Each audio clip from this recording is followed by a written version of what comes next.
시청자 여러분 안녕하십니까? JJC 뉴스 시작하겠습니다.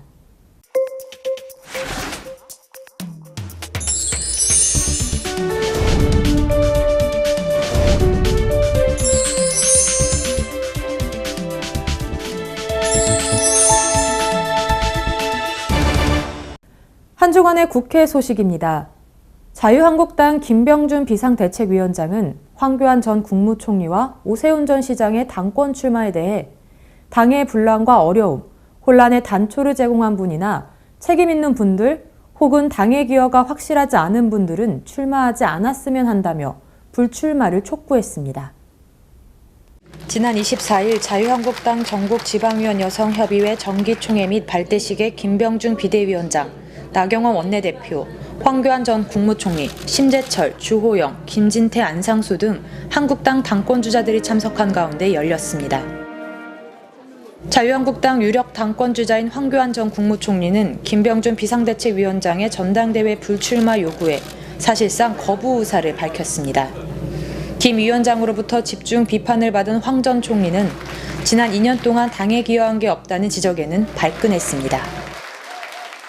황 전 총리는 정기총회에 참석한 후 기자들과 만나 김 위원장의 불출마 요구에 대해 저는 저의 길을 가도록 하겠다고 밝혔습니다. 자유한국당 전당대회 출마자들이 속속 출마를 선언하고 있는 가운데 컷오프 규모의 관심이 집중됩니다.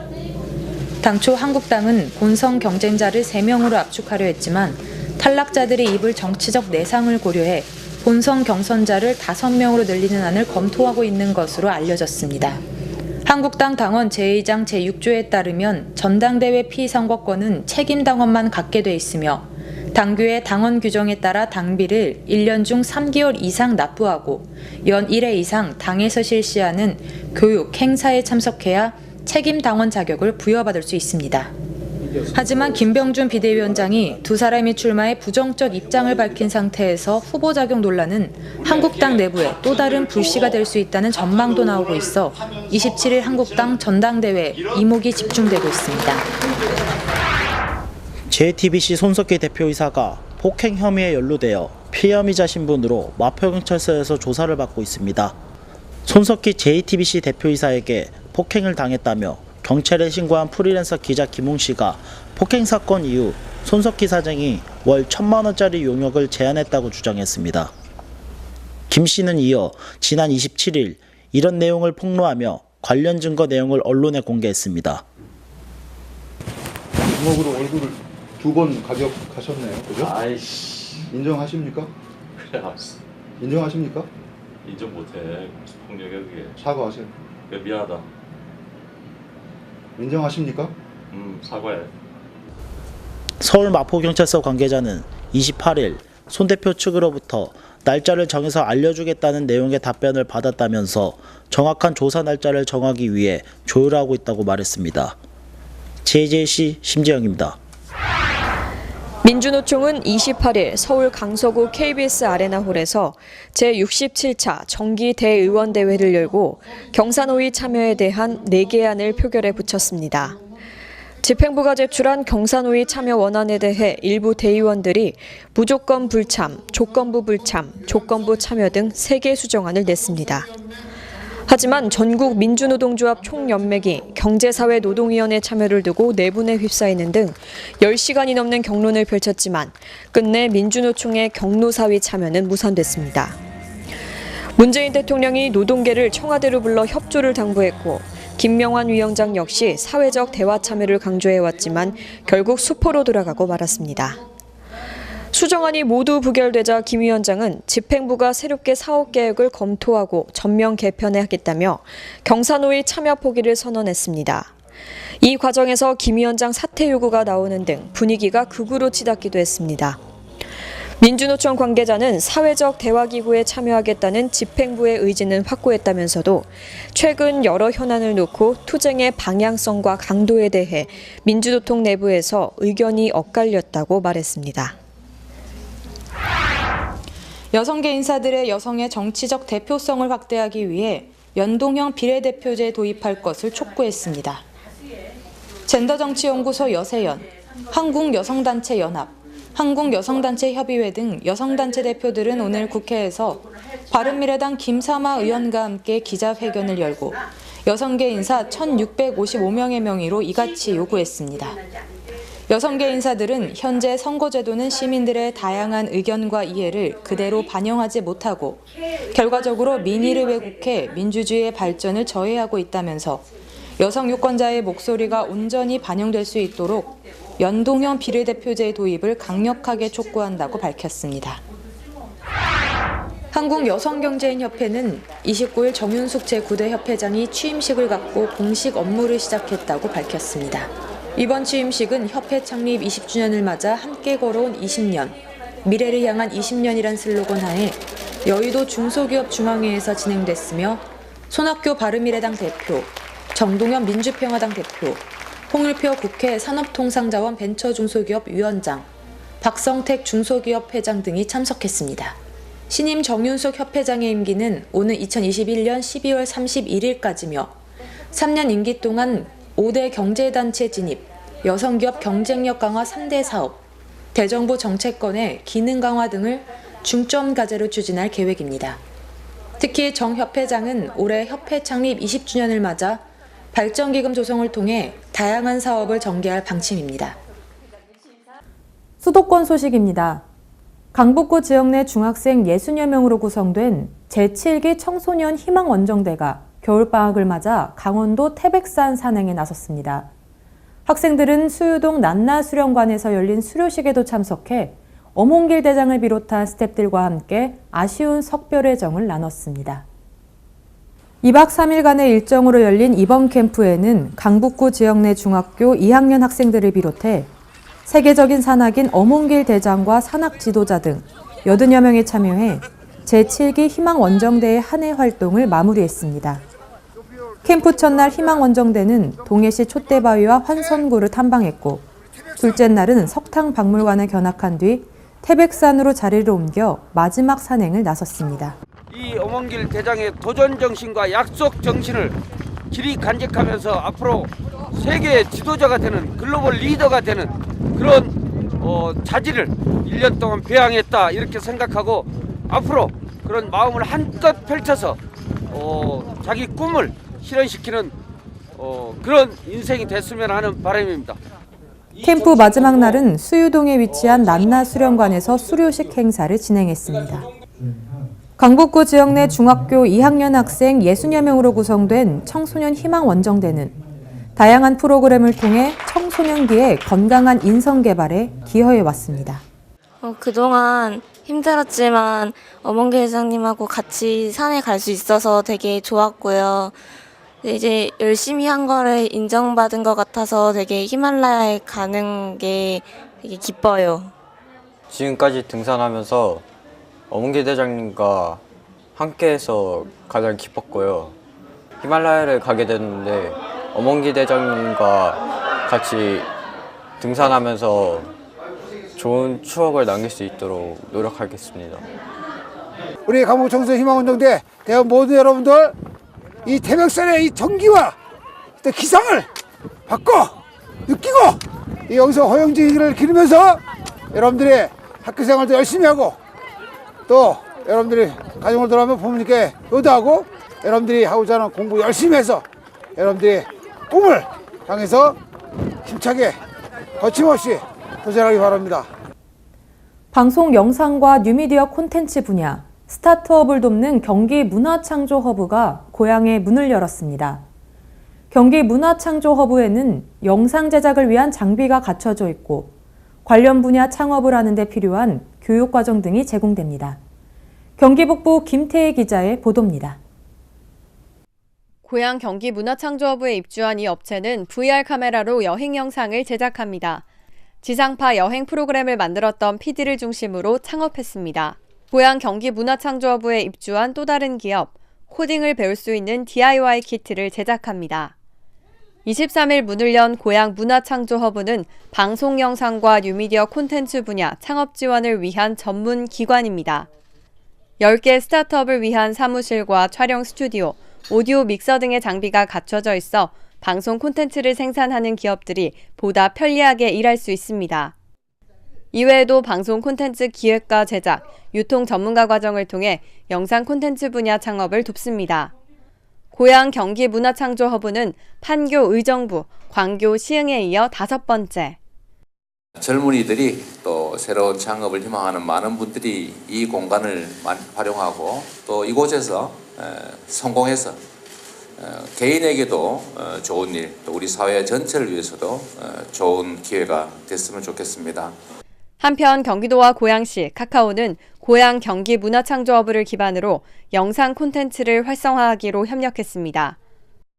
경기주의TV 김태희입니다.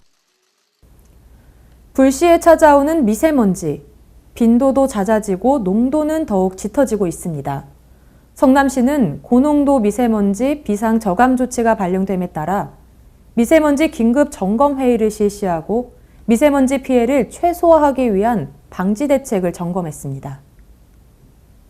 성남시는 지난 13일 수도권 지역 고농도 미세먼지 비상 저감 조치가 발령됨에 따라 본청 및 구청 부서장이 참석한 가운데 각 부서에서 조치한 사항과 향후 조치 계획을 확인하는 긴급회의를 실시했습니다. 14일 열린 회의에서는 고농도 미세먼지 비상 저감 조치 발령 시 상황 전파 및 행동 요령 홍보, 공공기관 차량 이부제 실시, 노후 경유차 관리 등 공공기관에서 미세먼지 발생 최소화를 위해 실시해야 하는 조치들을 점검했습니다. 성남시는 시민의 건강한 삶에 피해가 없도록 부서별 상시 대책회의를 개최하고 대규모 공사장 현장 점검 등을 통해 미세먼지 피해 방지 대책을 강화하기로 했습니다. 특히 차량 매연을 줄이기 위해 2022년까지 친환경 전기차 2,000대를 보급하고 노후 경유차 조기 폐차비를 지원해 14,000대를 조기 폐차할 계획입니다. 또 도로 위 미세먼지를 제거하기 위해 노면 청소 차량 17대를 동원해 주요 도로를 중심으로 1일 2회 이상 집중 청소를 실시해 쾌적한 환경 유지에 힘쓸 방침입니다. 부천시가 신혼부부, 사회초년생 등을 위해 추진하는 제로주택의 첫 입주가 시작됐습니다. 청년 계층의 주택 문제를 해결하고자 한국토지주택공사와 공동 추진한 부천형 공공주택, 제로주택의 입주가 시작됐습니다. 제로주택이 들어선 곳은 중동과 옥길지구, 그중 26호로 구성된 중동 제로주택의 입주가 시작됐는데요. 위치는 중동역에서 3분 거리로 대중교통으로의 접근성이 매우 좋아 입주자 모집 결과 24대 1이라는 높은 경쟁률을 보이기도 했습니다. 옥길지구 제로주택의 입주 준비도 막바지입니다. 270호로 이뤄진 옥길지구 제로주택은 역공역과 소세울역에 근접해 있는데요. 국공립 어린이집과 지역아동센터 및 공동육아나눔터도 조성돼 지역 활력 증진에 기여할 것으로 기대됩니다. 옥길지구 제로주택은 2월 말 입주를 예정합니다. 강원도 소식입니다. 동계올림픽과 KTX 개통으로 늘어난 관광객을 더욱 증대시키기 위해 강릉시가 다양한 관광 정책을 추진하고 있습니다. 지난해 강릉을 찾은 관광객은 모두 1,669만 명으로 2017년 1,465만 명에 비해 14% 정도 증가했습니다. 이에 따라 강릉시는 올해도 더 많은 관광객이 강릉을 찾을 수 있도록 다양한 관광 정책을 추진하기로 했습니다. 남대천 랜드마크 조성사업과 연계해 강릉역, 월화거리, 중앙시장 일원에 주말 상설 버스킹 공연을 추진하고 강문 하구에 야간 경관 조명을 설치하기로 했습니다. 또한 대규모 숙박시설이 대폭 확충된 것을 계기로 1박 2일 이상의 체류형 관광 상품을 마련하고 아이스 하키와 컬링 스포츠 체험 등을 즐길 수 있는 올림픽 레거시 관광 상품도 개발해 국내외 관광객 유치를 위해 노력해 나갈 방침입니다. 속초시가 청초호 유원지 엑스포 주재관 옆 임시주차장 부지를 정비하고 개방했습니다. 속초시 조양동 1541의 1번지에 위치한 12,310제곱미터 부지는 그동안 각종 축제 행사 시 임시 주차 부지로 이용했던 곳으로 우천시 물고임과 파임 현상은 물론 토사 유출로 인해 도로 통행에도 불편을 겪어왔으며 강풍시에는 유원지 안쪽은 물론 인근 대규모 아파트 단지까지 흙먼지가 날리는 등 민원이 다수 발생했습니다. 이에 따라 시는 부지 활용에 있어 주민들의 편의를 극대화하기 위해 아스콘 포장과 차량 진출입로는 물론 보도 교체로 깨끗한 공간 활용과 도로 환경을 조성하게 됐습니다. 한편 향후 이 부지는 평상시는 엑스포 유원지를 이용하는 시민들의 주차 공간으로 활용되고 대규모 행사 개최 시는 차량 이동 조치 후 행사 부지로 활용될 계획입니다. 한중 문화교류 활성화의 일환으로 양국의 청소년이 함께하는 사생대회와 전시회가 열렸습니다. 자세한 현장 소식 송나래 리포터가 전합니다. 한중 국제청소년 예술주간을 맞아 2019 중국 서한 국제청소년 미술제가 지난 25일부터 양일간 영월에서 개최됐습니다. 이번 행사는 중국 서한 국제미술제 조직위원회, 한국국제어린이 미술제 조직위원회가 주최하고 영월군과 영월문화재단이 주관하는 행사입니다. 영월군은 지난해에도 중국 웨이하이시에서 한중 국제문화교류 사업인 영월 동방채목 아트페스타를 개최했었는데요. 오늘 역시 문화예술을 통한 한중 양국의 교류와 소통을 위한 것으로 양국 어린이들의 작품으로 공동 전시를 꾸미고 함께 사생대회에 참여하는 시간을 마련했습니다. 작년에 이제 저희가 중국 웨이하이시 가서 이제 문화교류 관련 이제 협약을 체결한 적이 있는데 그 행사 일환으로 이제 중국에서 서한 어린이 미술제 조직이랑 저희 한국 이제 조직이랑 같이 주최하는 행사로 영월의 에코빌리지 지금 일원에서 개최하는 행사입니다. 한국과 중국 청소년들의 작품을 한눈에 볼 수 있는 공동 전시는 영월 문화예술회관 전시실에서 진행됐습니다. 현장에서는 약 200여 점에 가까운 작품들을 만나볼 수 있었는데요. 공통의 세계라는 큰 테마 아래 양국 아이들의 폭넓은 상상력과 표현력을 느낄 수 있었습니다. 중국에서 가지고 온 어린이 작품 한 100여 점하고 서울 어린이 작품 30여 점, 그리고 영월 어린이 작품 50점 그렇게 전시되고 있습니다. 이 전시회에는 26일에 열린 한중 어린이 사생대회 작품들도 함께 전시됐습니다. 한중 어린이 사생대회는 어린이들의 창의력과 상상력을 엿볼 수 있는 시간으로 동강생태공원에서 진행됐습니다. 편안한 분위기 속에 아이들은 친구와 이야기를 나누기도 하고 연필로 혹은 크레파스를 들고 저마다의 방식으로 도화지를 채워나갔는데요. 다채로운 소재와 표현 방법으로 자신만의 그림을 선보였습니다. 특히 중국 어린이들은 동강생태정보센터 전시관을 비롯해 곳곳을 호기심을 갖고 둘러보기도 했습니다. 집을 떠나 1박 2일을 보낸 한국, 그리고 영월이라는 장소는 이 아이들에게 어떤 기억으로 남게 될까요? 단순히 미술 분야에서의 교류뿐만 아니라 다시 찾고 싶은 추억의 공간으로 영월의 매력을 만날 수 있었던 시간으로 기억되기를 바랍니다. 지금 중국과 우리가 이제 국제적인 교류를 하지만 더 나아가서 다른 세계의 어린이들하고도 한꺼번에 교류할 수 있는 보다 큰 행사로 우리 고장에서 그런 큰 일로 이루어졌으면 좋겠습니다. 횡성군 보건소는 의료 취약계층 및 저소득층의 암검진 접근성을 높이기 위해 2019 찾아가는 건강검진을 실시했습니다. 자세한 내용을 김다은 리포터가 취재했습니다. 횡성군 보건소는 국민 사망 원인 1위 암을 조기에 발견하고 암으로 인한 사망률을 낮추고자 2019 찾아가는 건강검진을 실시했습니다. 1월 22일부터 26일까지 군 보건소 및 보건지소, 면복지회관 등 7개소에서 진행된 찾아가는 건강검진은 인구보건복지협회 강원지회와 한국건강관리협회가 협력해 진행됐는데요. 만 40세 이상 홀수년도 출생자를 대상으로 한 국가암 및 전립선 질환 검사와 더불어 기초수급권자 및 건강보험료 하위 50%인 저소득층 대상 건강검진이 실시됐습니다. 지난 22일 안흥면 복지회관에서 시작된 찾아가는 건강검진은 23일 둔내면 복지회관에서 지역 주민을 대상으로 건강검진이 실시됐습니다. 검진 대상자들은 미암과 대장암, 그리고 간암, 유방암, 자궁경부암 등 5대 국가암 검진과 더불어 전립선 질환 검사도 병행했는데요. 저소득 대상자들은 갑상선 기능 및 골밀도, 동맥경화, 국가암 등의 검진을 실시했습니다. 이처럼 찾아가는 건강검진은 의료 혜택이 취약한 면단위 지역의 의료 취약계층 및 거동 불편자는 물론 저소득층을 대상으로 실시해 암 검진의 접근성을 높이고 있습니다.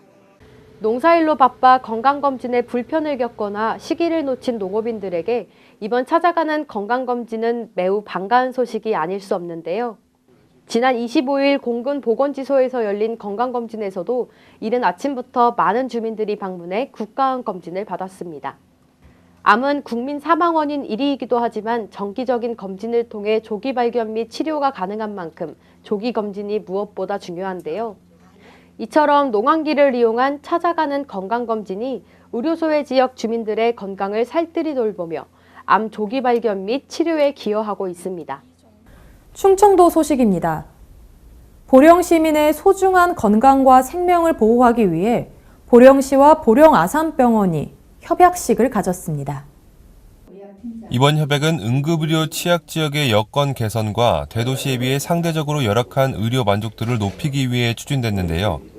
주요 협약을 살펴보면 응급실 전담 전문 인력 및 응급실 장비 시설 등 개선, 야간 응급수술실 가동 및 닥터헬기장 구급차 이송 지원, 소아 전문의 인건비 및 소아 청소년과 전용병실 설치 지원 등입니다.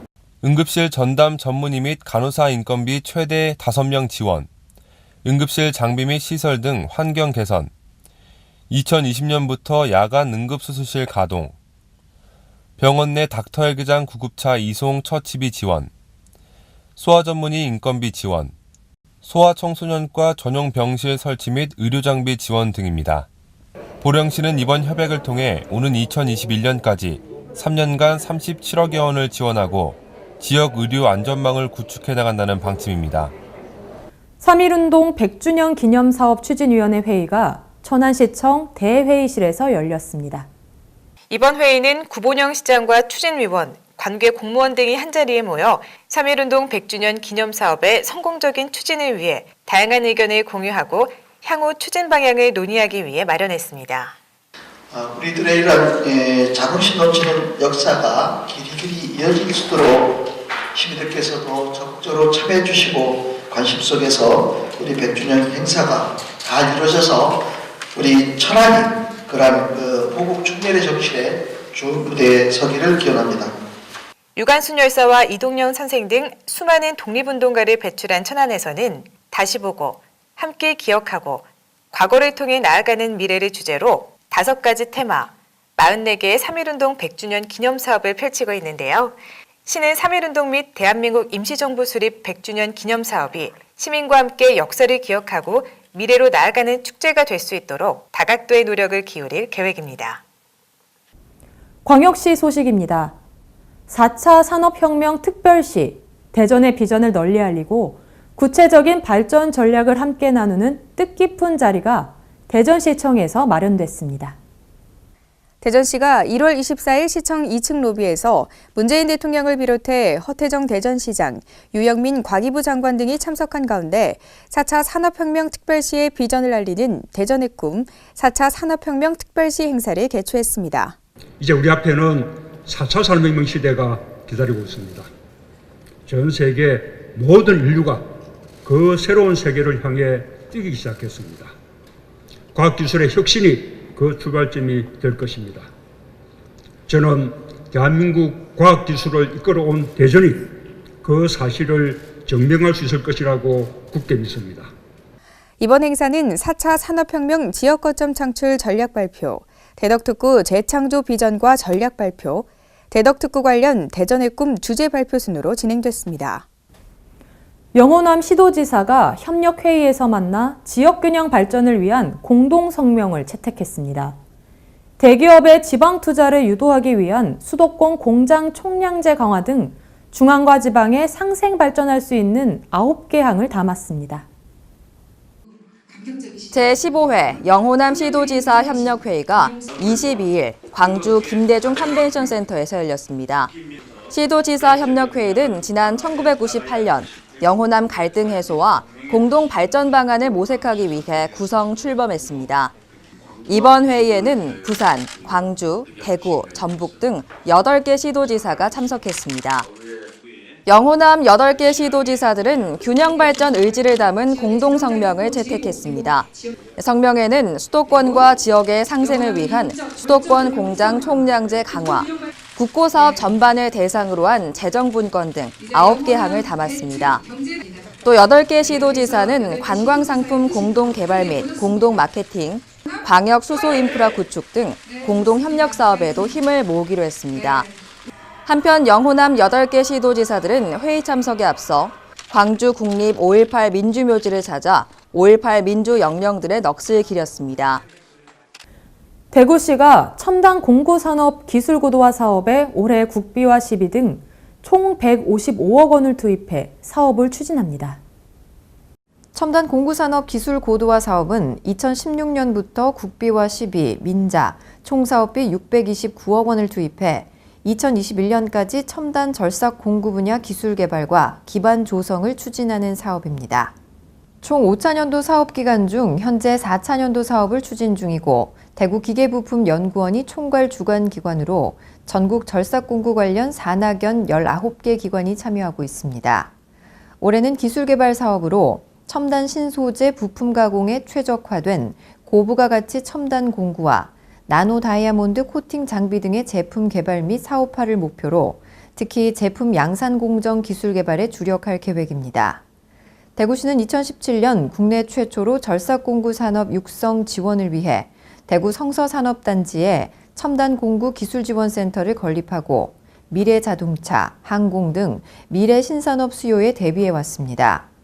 특히 특허 출원 9건, 국내외 논문 발표가 37건에 달하는 등 기술 개발과 기반 구축 산업에서는 이미 가시적인 성과가 창출되고 있습니다. 경상도 소식입니다. 양산시는 올해 전 출산 가정에 산후도우미를 파견하는 등 다양한 출산 장려 시책을 시행하기로 했습니다. 시는 먼저 올해 신규 사업으로 Y육아 알림이를 실시합니다. 이 사업은 혼인신고를 하거나 보건소를 찾은 시민을 대상으로 생애 주기별 임신과 출산, 육아 관련 정보를 제공하게 됩니다. 또 가정 방문 산후조리 서비스를 전 출산 가정으로 확대하고 출산 장려금 신청폭도 넓혀 출생 후 1년 이내에 입양아도 지원받을 수 있도록 했습니다. 이 밖에도 난임 부부를 위한 시술비 지원도 확대하는 등 아이 낳기 더 행복한 양산을 만들기 위해 많은 노력을 기울이고 있습니다. 전라도 소식입니다. 여수시가 대한상공회의소에서 수여하는 기업환경 우수지역 인증기업 체감도 부문에서 1위를 차지했습니다. 대한상공회의소는 2018년 기업환경 우수지역 인증 수여식을 개최하고 인증서와 인증현판을 전달했습니다. 이날 박용만 대한상공회의소 회장은 인사말을 통해 여수시가 보다 나은 기업환경 조성을 위해 조례와 규칙을 정비하고 행정서비스 개선에 힘써준 것에 감사를 표했습니다. 특히 기업체감도는 지자체 행정에 대한 기업들의 만족도를 조사하는 항목이어서 그 의미가 더 크다고 할 수 있습니다. 이 자리에서 권 시장은 앞으로도 대한민국에서 가장 기업하기 좋은 도시 여수를 만드는 데 최선을 다하겠다고 포부를 밝혔습니다. 올겨울 홍역 환자 발생이 끊이지 않고 있는데요. 특히 20, 30대가 조심해야 합니다. 홍역은 2차까지 예방접종만 하면 평생 예방이 가능한 질병이지만 우리나라는 1997년부터 2차 접종이 도입됐기 때문에 예방주사를 1차, 한 번 맞은 20, 30대의 경우 홍역 취약군입니다. 보건당국은 3주 동안 발열과 발진 등 홍역 의심이 증상이 나타나는지 관찰하고 감염이 의심되면 지역별 선별 진료소를 방문할 것을 당부했습니다. JJC 뉴스 여기서 마치겠습니다. 시청해주신 여러분 고맙습니다.